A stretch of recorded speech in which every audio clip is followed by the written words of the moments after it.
Assalamualaikum warahmatullahi wabarakatuh. Nama saya Mauliza Ardi. Saya dari jurusan Tadris Bahasa Indonesia. NIM saya 2022 Saya akan membahas sastra Indonesia periode ke-1998 sampai sekarang.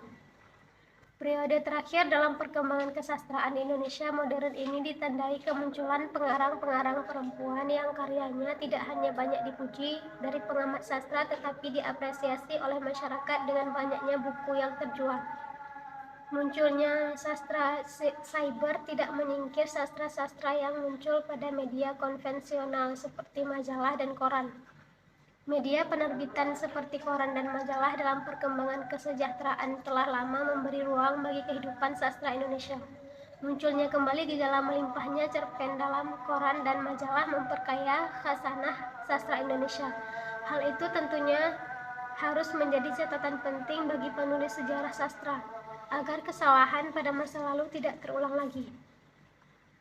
Perempuan pengarang kontemporer. Periode ini dijadikan dengan bermunculan para penulis mudah banyak yang bebas mengeksplorasi bahasa dan tidak terkungkung menabuhkan seks. Pengarang wanita tersebut salah satunya Jenar Mahesa Ayu. Dengan karyanya Mereka Bilang, Saya Monyet, kumpulan cerita pendek atau cerpen yang memuat 11 cerpen ditulis Jenar 2001 sampai 2002. Sedangkan novel yang pertama adalah Naila 2005 yang mengangkat secara ringan berbagai persoalan penyimpangan seks. Pengarang lainnya ialah Ayu Utami dengan novel Sama yang meraih penghargaan Dewan Kesenian Jakarta 1997 dan dicetak ulang 22 kali. Novel ini pada awalnya direncanakan sebagai fragmen dari novel pertama Ayu Utami, Laila Tak Mampir di New York. Dari generasi ini muncul juga penulis yang khusus menghadirkan tema-tema Islami, misalnya dua bersaudara Helvi Tiana Rosa dan Asma Nadia. Karya mereka juga diapresiasi oleh masyarakat dengan banyaknya jumlah buku yang terjual. Ketika Mas Gagah Pergi, kumpulan cerpen perdana Helvi Tiana pertama terbit pada 1997 dengan oplah 5.000 eksemplar. Dalam sebulan ketika Mas Gagah Pergi ternyata banyak memperoleh respon dari para pembacanya. Sebagian di antara pembaca mengaku termotivasi untuk memakai kerudung atau hijab setelah membaca buku fiksi tersebut. Mereka terpengaruh oleh perilaku tokoh dalam cerita fiksi Titik Terakhir.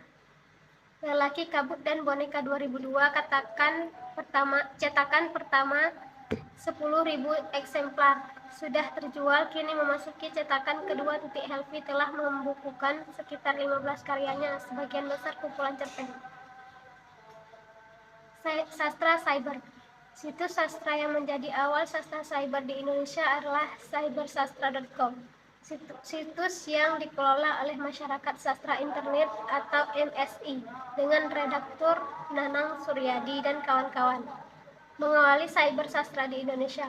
Karena masalah teknis, situs ini pindah ke domain lain dan menjadi cybersastra.net.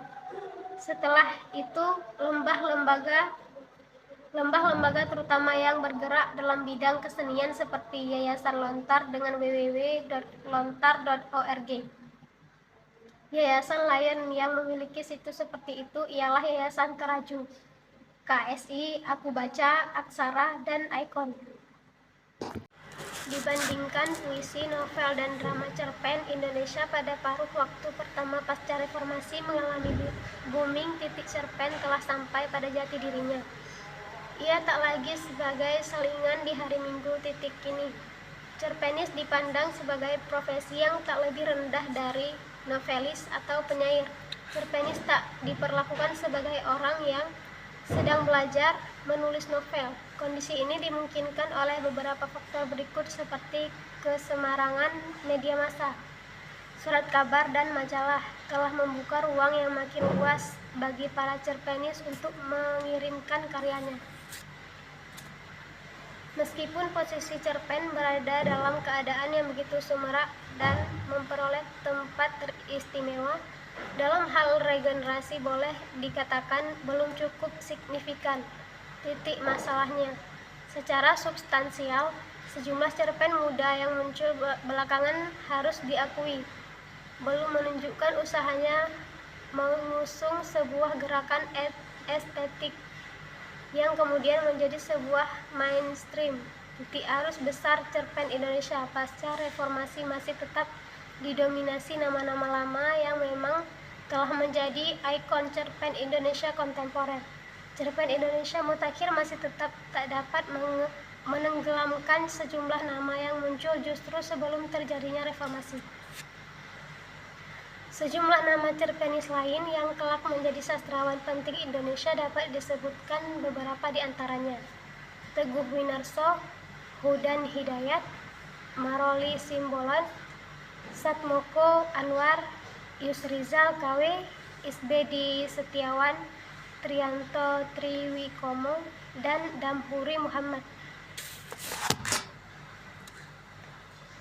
Sekian yang dapat saya sampaikan. Saya akhiri, wabillahi taufiq wal hidayah. Wassalamualaikum warahmatullahi wabarakatuh.